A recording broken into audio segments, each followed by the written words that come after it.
We're about to go on a road trip and I want to put stuff down so that way. Oh, cool.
It's okay to be recorded.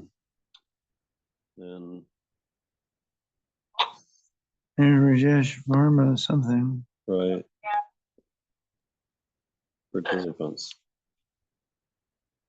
I think we're ready to call the meeting to order, don't you guys? Yep, I heard that now. Okay. Well, I've got 7:13. Let's try the Pledge of Allegiance here.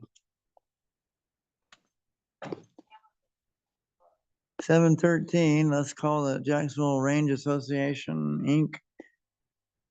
Meeting to order with a Pledge of Allegiance. I pledge allegiance to the flag of the United States of America and to the republic for which it stands, one nation, under God, indivisible, with liberty and justice for all. And thanking everyone for participating in-house here at the sanctuary. We have myself and our secretary, Justin, and we have our program person, Cliff Randolph. And I see a number of other people on Zoom, I guess.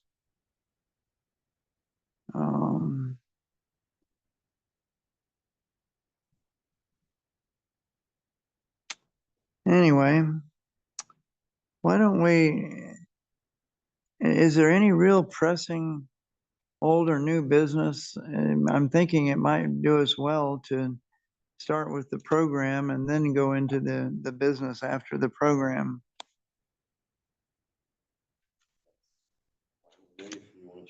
Any objection to that, Daniel? There we go. Hold on. let me get farther away from Clint so I don't feedback. Daniel, you hear me now? Hello? Okay, I do hear you. I was trying to get my mic turned on, figuring out where the button was at again and turn the volume down. Yeah, Okay. that sounds good to get the program going. Um, Okay. I don't Well, know- I don't know of any pressing business that we really need to go over. I don't have a treasury report. We haven't got the treasurer going or a treasurer as of yet. And yeah, we can go on with the program and then we can go over the business aspect of the meeting afterwards. That sounds great. all right, let's do that for a change because we've pretty well monopolized most of the last several meetings with business and not much program. So, Mr. Randolph, you care to pick up he's got a spiral bound notebook there with notes and he's ready to expound on the subject of private ambulance services in Jacksonville, the history and involvement of them in the community and so on. You have the floor, Mr. Randolph. Good evening, everybody. Um, Like you said, my name is Clint Randolph. I'm a retired critical care paramedic and nurse. I was involved in the private ambulance industry here in Jacksonville. I started in 1986. I think you may be muted on your. When you're using the microphone, that was already on. You just have to pick that microphone up. Yeah. Just next to be a little closer to your. Well, I've got a red line through his microphone on the Zoom. Right, I was gonna have it come through the house.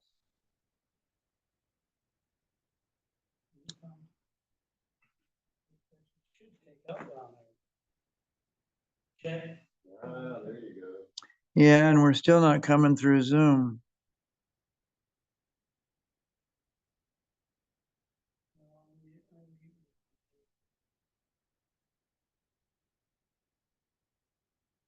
I see your face now, Justin. But I got a red line through the microphone on my picture of you. So I think it's muted on Zoom. There you go. There, I think All we're. right, I think we're ready to go now. We can certainly hear you, so you may not need to use the. Okay. Once again, my name is Clint Randolph. I'm a retired nurse and critical care paramedic. I served in the private ambulance industry in Jacksonville since 1986. Okay, now hold on. You're not coming over my Zoom receiving still. Did anybody hear Clint's introduction? No, No one is hearing Clint's introduction. just hear it on Right. your mic. Don't hear it through his microphone. Correct. So we need to turn on his local microphone on his device.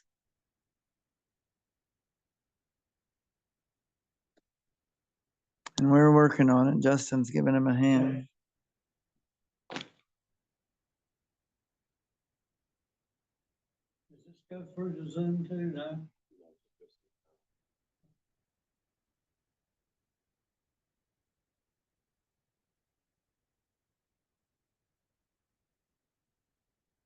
You may have to press and hold for some menus to pop up that you can't see.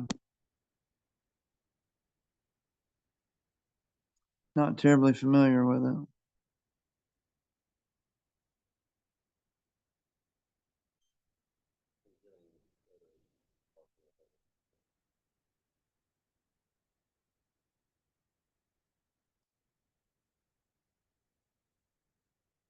Well, let's try this then. Daniel, you're hearing my voice okay, is that correct? That is correct, Jack. Hearing you just fine. Why don't I just hand him my phone and let him go on with it? That would probably be a good idea to get it going. Because we're having trouble finding what needs to be done to get his phone to unmute its microphone. Yes, sir. If you wouldn't mind, that may be a good idea, Jack. Oh, I don't mind at all. Just let them. Well, let's go ahead and go on with this. Let's see, I think, let's see, let me find me. Oh, there's me. So if you get your picture showing up in there, That'll work. yeah. Am I being heard now? Yes, I hear you fine now. Okay. All right. Yeah, my name is Clinton Randolph. I'm a retired nurse and critical care paramedic. I started with the private ambulance industry in Jacksonville in 1986. I'm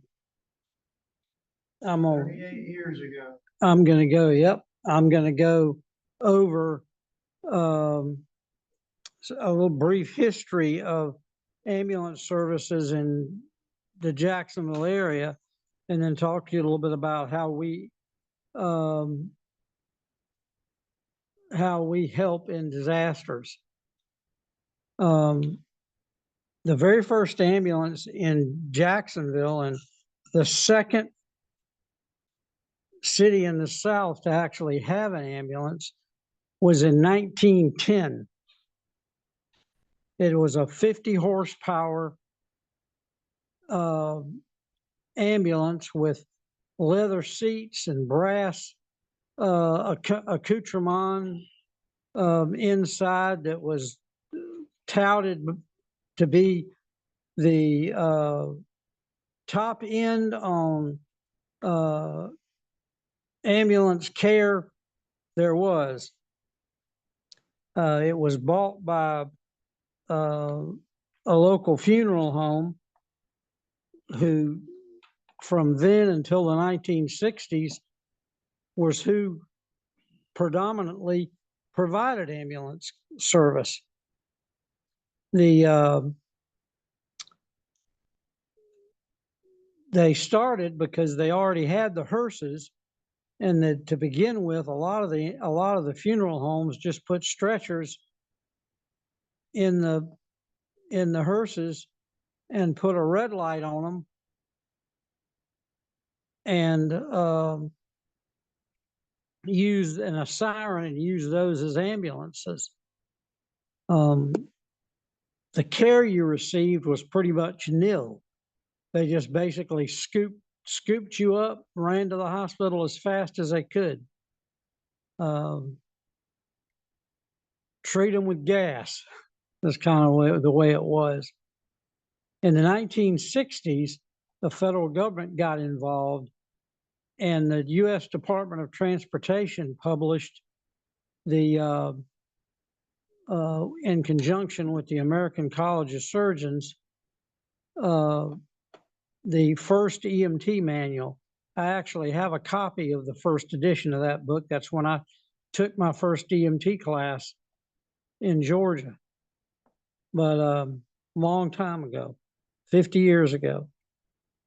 But anyway, in 1967, the Jacksonville Fire Department took over providing emergency ambulance services in Duval County.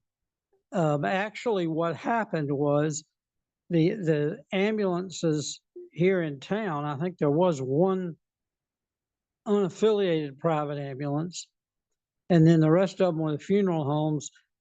They got into a fight with the city over the billing for picking up dead bodies and taking them to the medical examiners.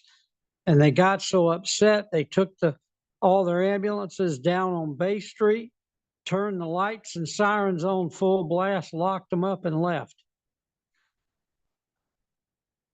And the fire department immediately went into the ambulance business. To begin with, they used the chief's cars because they were station wagons until they got the first modular ambulance. That's currently located, that ambulance is actually currently located at the Fire Museum, if you ever care to go look at it. Anyway, I believe that's at Fire Station 1. not anymore, I don't know. I think it's I down there think on, they relocated a block or two or something. well, And last, it's still in the. last I knew, I thought it was over there by Channel 7, but maybe not. They're trying to make a district out of the museums, Okay, cool. not far from the Orlick Cool. site. Yeah. Anyway, there was one totally private ambulance service that started in 1965, 64, 65. And then in 1981, a second ambulance company, Century, started. And then 3 years later, Liberty Ambulance that I worked for started in 1984. And then, like I said, I came on board in 1986. They had one 24-hour truck and 2 other day trucks. So they had 3 ambulances altogether. When I came on board, we were just starting. We were just starting to get involved with disasters, with helping with disasters, and as part of the First Coast Disaster Council. That started in the late 1960s, early 70s as the Jacksonville Hospital Disaster Council. I understand founded originally by St. Vincent's. The council today involves not just Duval County, but Duval, Nassau, Clay, St. John's, and Baker, I believe. It's like 6 or 7 counties. They meet once a month. I think they're meeting now at the Shands Jacks or UF Health. The purpose is to coordinate basically ESF 8 response in the event of some type of disaster that needs medical help. It was deployed in 2003 and 2004. I was part of the 2004 deployments in ESF 8 as a part of the special needs subcommittee. In 2002 or 2003, that was 2003, the federal government started a program called NDMS, the National Disaster Medical System. And what that entailed was using military aircraft, predominantly the U.S. Air Force Sky Angels, to which are converted, I think, C-130s, if I remember right, into flying hospitals. I don't say floating hospitals, I hope not, into flying hospitals. Jacksonville was involved in the very first, and I think to this point, the only activation of NDMS when they moved a series of patients from Texas that were, well, they were evacuated from New Orleans to Texas, and then from Texas to Jacksonville. And the private ambulances were very instrumental, yeah, in performing, their services to move those patients. We are a very vital part of the disaster medical system here in Jacksonville. I actually served in 2000 as the president of the Disaster Council. Up to that point, I had been the secretary for a couple of terms. So that's basically what we do as part of the system. What we do is we'll, like for a plane crash, we would respond to the scene, stage, get assigned patients based on the priority system. Triage. And that's correct. The triage priority triage system. And then we would transport the patients to the local hospitals using a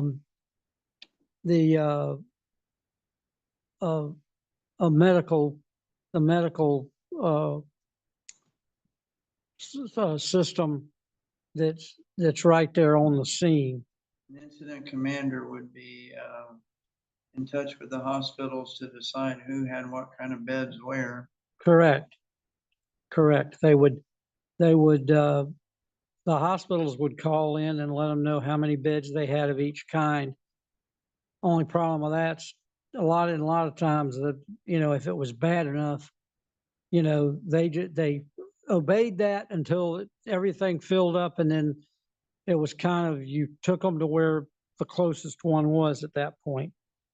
Fortunately, we haven't had a lot of those things occur. We did have a train derailment where we activated in 2000, I think. And we had a number of patients that were transported. That it was a freight.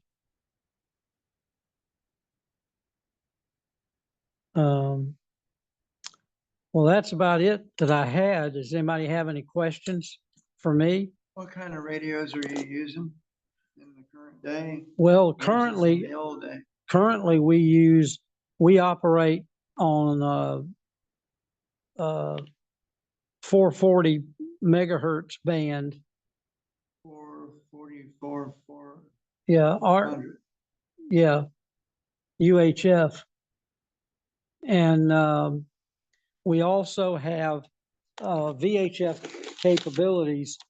We have the hospital med frequencies for all of the ERs, and we have Med 8. And Med 8's used as a simplex medical coordination frequency during a disaster situation. Med 8 is actually a JFRD channel, JFRD radios that's shared out to more or less all the services, I guess. Yeah, we're actually all licensed on the med channels. We have to get licenses from the FCC in order to operate on those frequencies. But the Jacksonville Fire Department coordinates that. That's correct. Anyway, they also have in their mobile command post, they have the ability to cross patch into our frequencies and us into them. We have one frequency that we can patch into that is directly connected to the JFRD dispatcher. Are those encoded the way that encrypted the way the sheriff's office transmissions now are? No, Med 8 because is that's not. all 800 megahertz now. Ah, okay. Yeah, even Trunking. their operation, yes, 800 trunking. No, believe it or not, all the med frequencies are all open frequencies. If you've got the frequency in the PL tone, you can listen to it and talk on it. Okay. Although unless you're licensed, you can't talk, but you can listen. Legally, yes, you can legally listen to it, and you can't legally talk on it unless you're licensed to do so. Are they within the ham band or outside of the ham band? They're outside of the ham band. They are. What frequency again? Well, there's a list. There's 8 of them, and they've all got different PL tones for the different emergency rooms. They're different for every. If anybody wants to, they're different for every county. If anybody wants a list, I could get a list of, all the frequencies that are passed out occasionally. yeah. I mean, all you really need to do is go to radioreference.com and you can see all the frequencies there that they are, if you want to listen in on them. Radio frequencies.com. It gives radioreference.com, radioreference.com. The, you know, in case of a crash or in case of something that was a mass casualty event of some kind, about the only thing you could count on listening to would be the mid frequencies, because there's going to be so much cross patching and everything else going on that it would be very difficult to listen to. Well, tell us about the physical radios in the 60s versus 70s, 80s, 90s nowadays. Well, How they've evolved over the years. oh yeah, the 60s, the only thing that they were, the radios, the only radios, if they had them, that were used were, for the most part, going back to the funeral home to let them know where they were. And there were some cities, I'm sure, that were able to talk to the ambulances if they needed to, but most of the funeral homes were. How big were those Were they, radios? I think he's asking, what kind of radios? Were they commercial radios, Motorola, former military RCA, radios? GE? No, they were mainly like Motorola tube type radios. What happened to the car when you keyed up? Oh yeah, when I had a truck. I was a volunteer EMT in Camden County. I would, before I changed my alternator, I'd key my mic, and the headlights and all the red lights would quit rotating if you had rotating lights and things like that. They drew so much power. Now, of course, everything's solid state and it's much easier. Back then, them things drew a lot of power. I mean, there were 100-watt radios and they drew a lot of current off of to a 12-volt system. Right, because you're going direct to that hospital or direct to that, you're not working through a repeater system, right? No, it was all simplex, and back then they didn't contact the hospital. They would call them on the phone from your house, let them know you were on the way, and they would go. Lights and sirens as fast as they could. So the radios were just for dispatching. Yes, if they even had that. Right. Now, one thing that's interesting to me is a dynamotor. A dynamotor is an electric motor that runs off of 12 volts DC. It's like a giant magneto, Yeah. Well, it's more than that. I mean, it can generate 300 volts, 600 volts, all the different voltages you need for the different tubes in those old radios. And it was very, very, very inefficient Yeah, I've seen. and noisy, and it filled up the trunk of the car. Yep, I'm trying to learn electronics. I'm watching a guy up in Canada, and he restores these old radios, and they had magnetrons. A lot of them have magnetrons on them originally. So when did the modern 911 system? Well, 911 started in the 70s, actually, about the late 70s. And originally it was just you called 911. If you had a 911 system, you called 911, you had to tell them where you were, or it didn't, or they didn't know where you were. Okay. E911, enhanced 911 didn't come around till the 80s and 90s. Right. Everywhere. In fact, the little county that I grew up in, Camden County, while I was going to college, I worked as a dispatcher for the Kingsland Police Department and did the fire department. And, you know, there's no 911. They had to call a 7-digit number. Right. And I remember one night I answered the phone, you know, Kingsland Police Department. And all I heard was fire, fire, fire, fire, fire, fire, fire, fire. I had to calm her down to get her to tell me where she was. So, you know, it's come a long way, you know, from just maybe having an oxygen tank, maybe, and a few bandages to basically now, even the private ambulances are equipped just like exactly like Their ALS.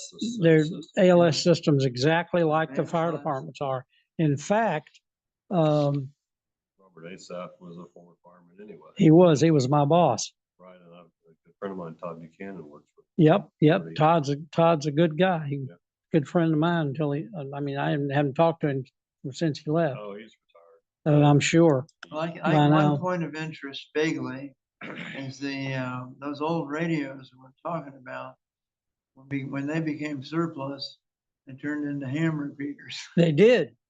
Yeah. believe me. Any other questions? Yeah, he's retired. I'll talk with you about Todd. Well, how are we doing on time? 7:41. Corrected, yes. Well, if thank you didn't- for the opportunity to talk to you guys. If you have any other questions for you, you can email me at wb4cdr@gmail.com and I'll be more than happy to. Or if you want to give me a call, it's a 904-509-2582. I'll be more than happy to talk to you about the EMS system here. Call sign once again, W4C. WB4CDR. Yeah, just to let you guys know that are still on, I'm a relatively new ham. I've only been an amateur. I've only been licensed since March of last year where I got my tech. And then in January, in March, and in April, I got my general. And in January this year, I got my extra. So when you have somebody that says that's too hard, I don't know if I can do it, you tell them a 68-year-old disabled guy did it in 10 months. Mhm. If he did it, you can. Mhm. Welcome. I love this hobby. Well, Okay, if no one else has any more questions for Clint, I guess we can revert to our business meeting and call for the minutes for the last meeting to be read. well, I just wanted to say thank you for Clint for the presentation. That was very interesting. And congratulations. Big accomplishment there from being a tech all the way up to he said advanced or extra. That's Extra. extra. Yeah, I've got my ticket back in the early 90s, I think, and all I got is generals. I would love to get my extras. I just got to get motivated. But yeah, that's a great accomplishment. Congratulations and thank you for the presentation.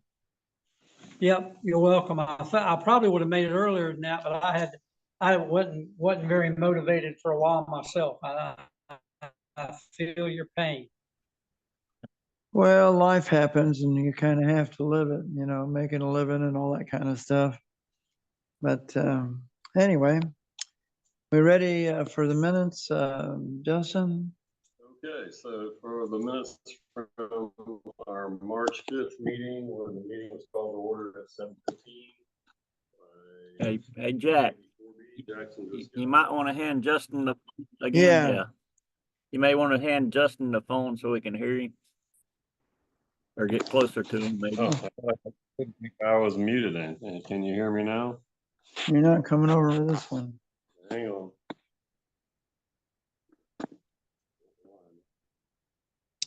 I found the way to get mine to unmute, but I can't describe it to you, Justin.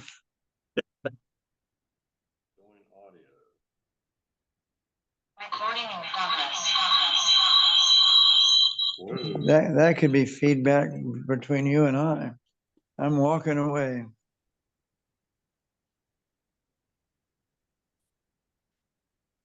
All right, so I'm unmuted now. You are. Yeah. Yes. All right, beautiful. All right, so starting again, I'm having difficulty with being you, and I'm hearing myself through your speakers. Turn me down in your phone a little bit. Clear. Okay, great. The March 5th meeting was called to order at 7:15 by Jackson Driscoll, KB4B. The meeting continued with the reading of the minutes, and they were read and accepted. Daniel Lewis gave a treasurer's report. In attendance were Randall Boyd and Sean Davies. They were new attendees. We had by Zoom Billy Griffin, WA4JPE, Brad, KM4ZT, I think, and Rajesh. We discussed our old business. Billy Griffin gave a report on the Parks Over the Air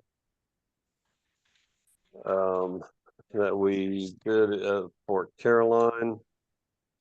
They made over 4 dozen contacts all over the.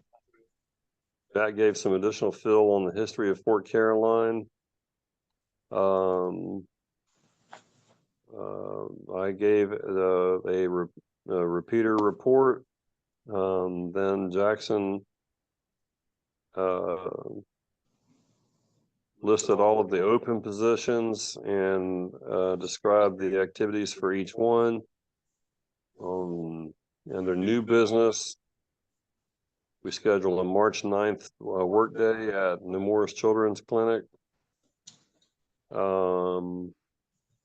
That actually took place. KF4EOK and myself.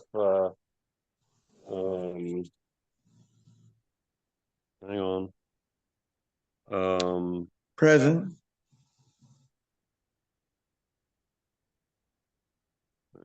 I'm sorry. Lewis. Lewis was KM. What is Lewis's call sign? KM4YDT.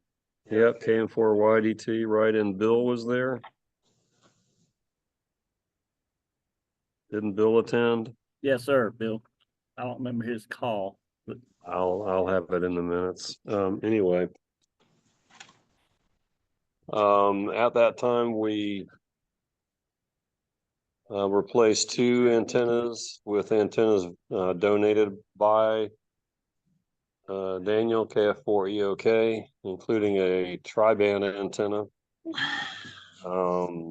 He also had configured and we installed a different amplifier with a higher output. We then decided that it was suggested by Daniel, and then we agreed that we would only use the bridge remote for receive for now, in order to be able to properly, number one, get the repeater working at its best, and then we would bring on the other remotes as we deemed, once we made sure that the signal reports were sufficient. Anyway, so it is on the air. It's the voter is only voting the Thames Point Bridge receiver site for right now.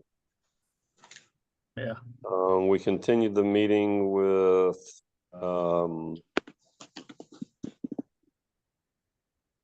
the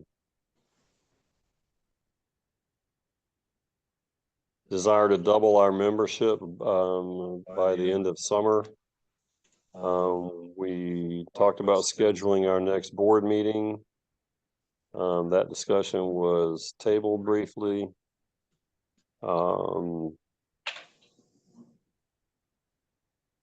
We talked about field day, that happened the 22nd through the 23rd. Or two happened, the 22nd and 23rd. And then Jack made sort of an announcement about the Free Flea and the Ham Fest, which didn't happen because of the storm. That's been rescheduled to the 13th of this month here at the church, starting at Hogan Baptist Church, starting at 7 a.m. I believe. We had made the decision we were going to provide hot dogs, and we should still be continuing, if I understand it. We'll just continue that decision and we're at the meeting on the. I see no reason to change that.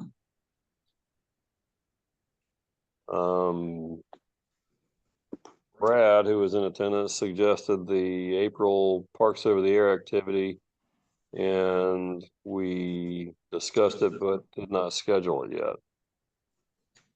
It was announced that KB4RS by Jackson did become Silent Key since the last meeting. And then we closed the meeting, I believe, at 10 minutes after 8.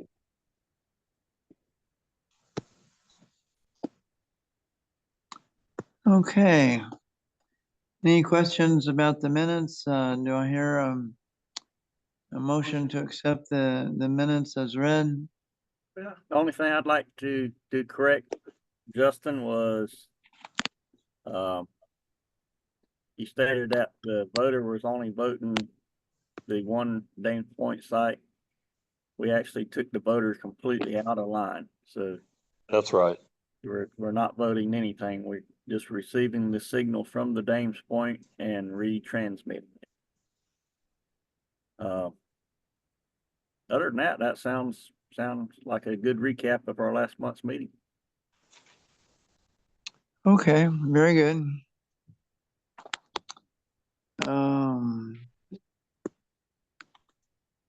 Let me see if I can get my volume going here a little bit. Daniel, can you hear me?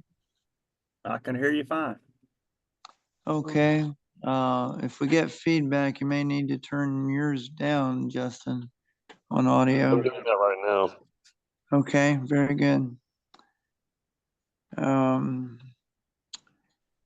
Let's see, on our old business, I guess we have the April 13th Free Flea hot dog situation.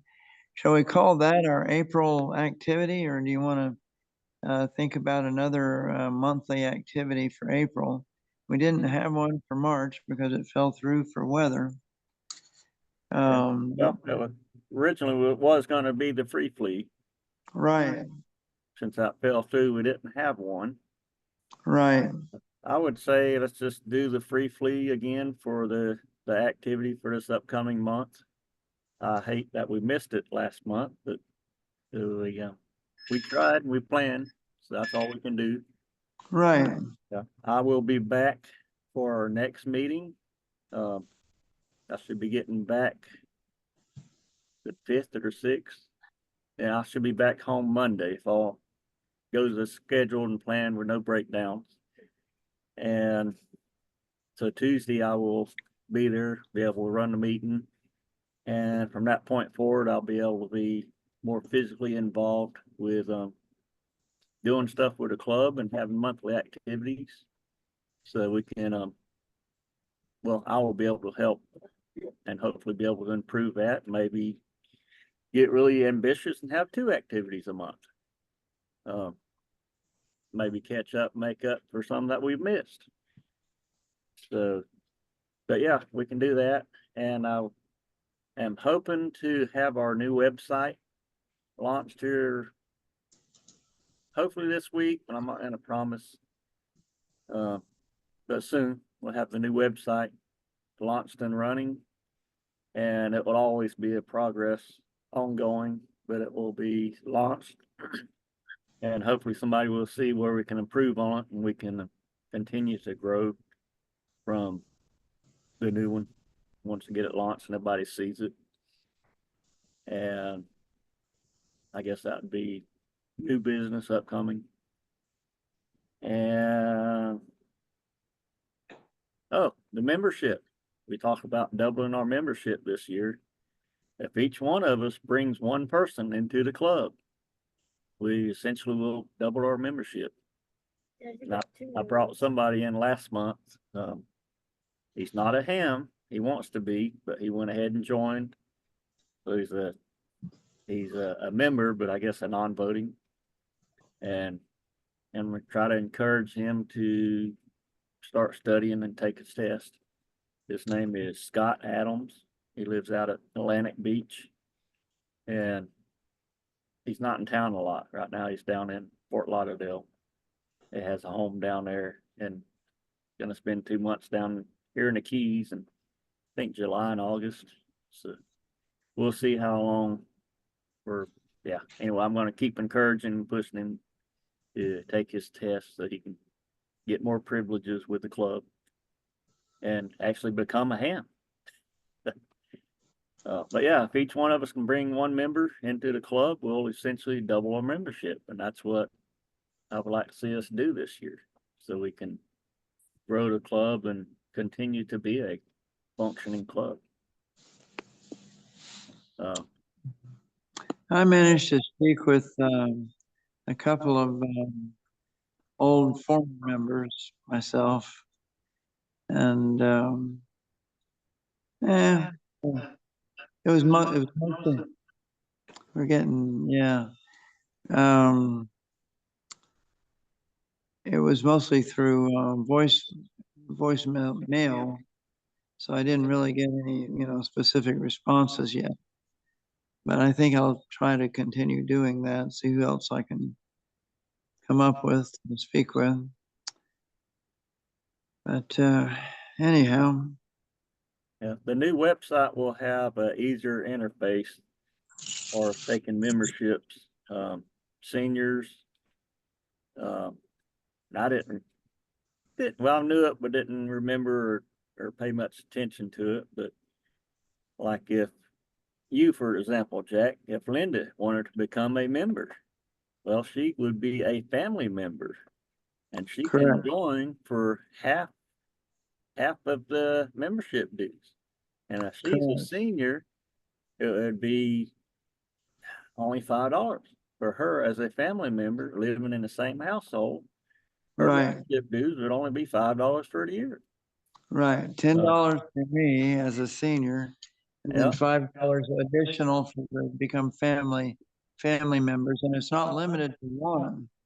Yep, nope, as long as it's in a whole household, and you could have 15 hams living in your house. And they get the 50% discount as a family member. I may not need that. I may not need that much interference. But yeah, so the new website will have that pay link. So hopefully it will be self-explanatory for somebody wanting to join. I got a little guy holding a sign up and it says, click here if you're a senior family member. And actually, the way our membership's set up, it's prorated throughout the year. April, May, and June is a different membership dues than what it is in January, February, and March.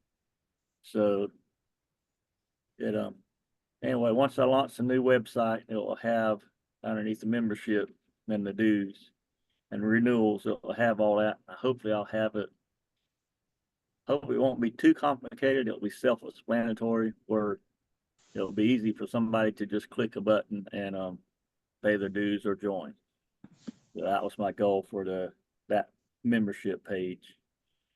So I don't know, and maybe once I launch it and somebody sees it, if they see a different way to make it less complicated, then it'll be wonderful. But yeah, I want to get it launched and let everybody see it, and somebody see something where it can be improved. That's what we want to see. I want to be able to improve it if we can. But that's coming here soon, pretty soon. Sounds good. Justin, All right, I'm continuing to reach out to the Facebook members. They're not yet full members. And also to the Laurel VE testing results that that Rajesh provides, so that we can encourage them to find a home in the ham radio here with our club. very good. Okay. Let me just mention that at one of the meetings, the ARES meeting last week, I guess, Barry was interested in doing another Parks on the Air activation at Jennings State Park down near Middleburg. That might be a good choice for May. So it sounded interesting to me. Do we need to do something about our second quarter board meeting? We do need to get one scheduled. I will be back in town, so we can have a in-person / Zoom meeting. Anytime after the 1st of May or the 6th of May, something like that, when I get back into town. So tentatively, we could start thinking, or we can go ahead and plan on and schedule one. My schedule's pretty much open after that point. Okay, so just to recap our list of openings, we still are looking for a technical committee chairman, a webmaster, a treasurer, activities chairman. Maybe those 4 is about right. And I think a membership, I forget the name of it, but a membership director or chairperson. Okay. So we got 4 or 5 openings. So we wanted to see what we can do with, getting those filled.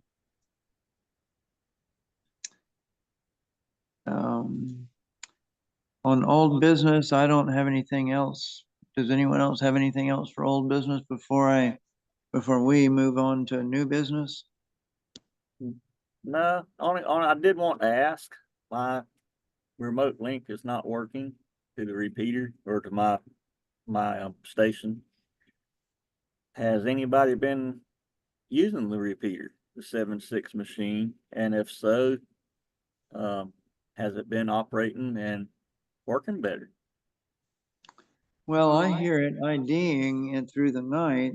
I cannot hit it from my recliner. I can hit several others, including the one on top of 515 Julia Street for the fire department, or 146,955, I think.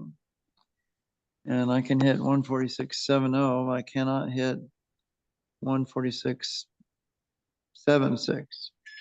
I do hear the IDER on 1.6 That's your studio. as well as 7.6.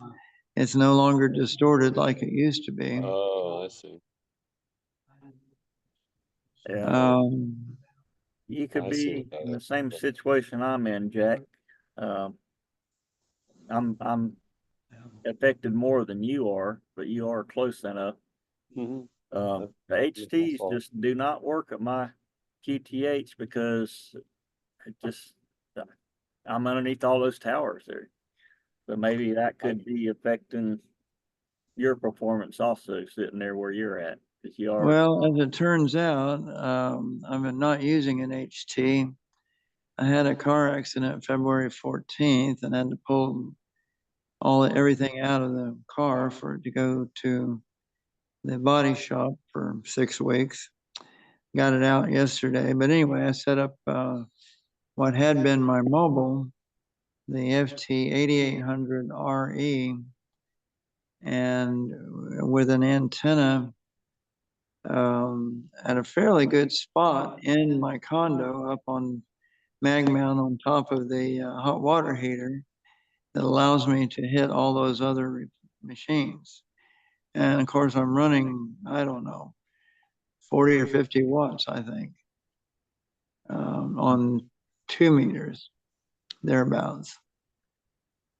And I don't really, I'm disappointed that I can't hit 7.6. I can hear the 1.6 idea. I can hear it come through 7.6, and it's almost pegging my meter in terms of receive strength on the antenna I'm using. And I cannot key it up. That's really strange. Wow. Well, maybe when I get back in town, maybe I can help you out with that. There should be no problem with a mobile rig, even with a mobile antenna on top of a water heater. That should be no problem. Well, And- that's what I figure. And like I say, it's working for a number of other repeaters around town. Yeah. So anyway, we'll have to figure that out at some point. And I do have, I don't know if you've done anything with those Anytones, but I do have the cables ordered to get the HTs and a mobile program. I haven't programmed them because I just don't know, but lazy, lack of time. Well, I always replace that word with practically and tied up doing other things. Yeah, I don't know. You think down here volunteering 24 hours a week, I'd have plenty of time, but You need to train up some of those dolphins to help you out. yeah, I've run out of time. Time I get through volunteering and sleeping all day, I just run out of time to do anything. Okay, Justin, go ahead. Can I make a motion that we officially close the meeting and we can continue this anecdotal conversation afterward?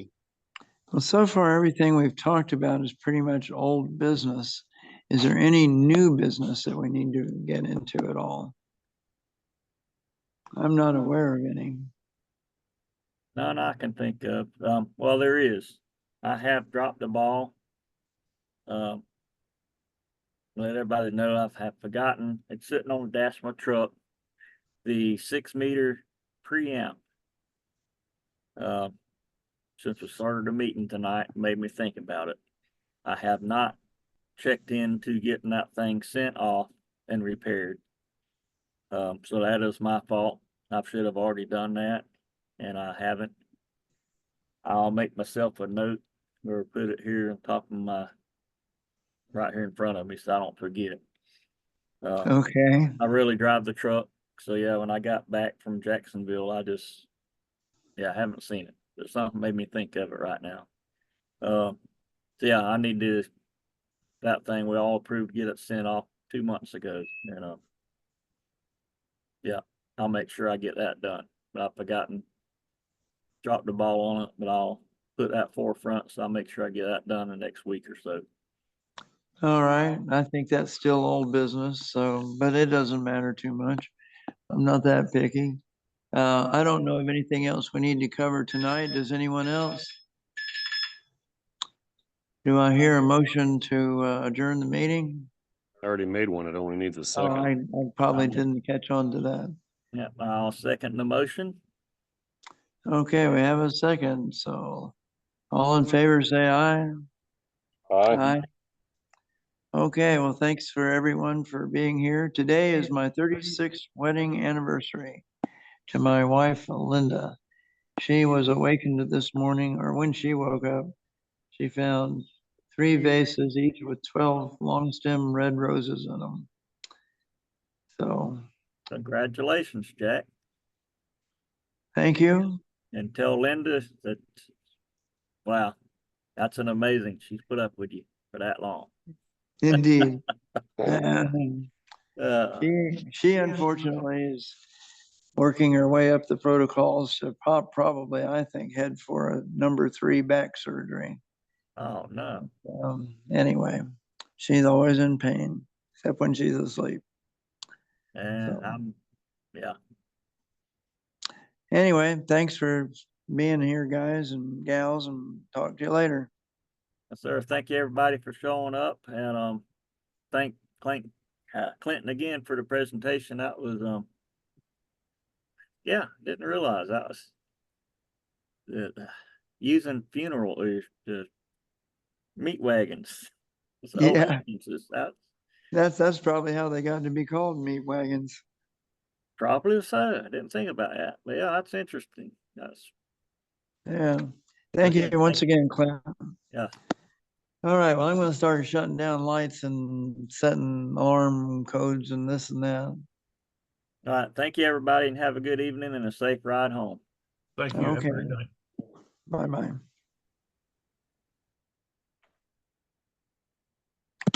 Let me get my phone to where it's.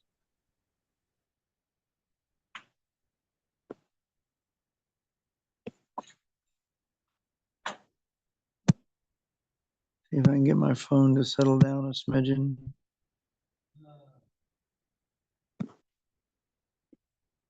Here we go. Got way too many apps running.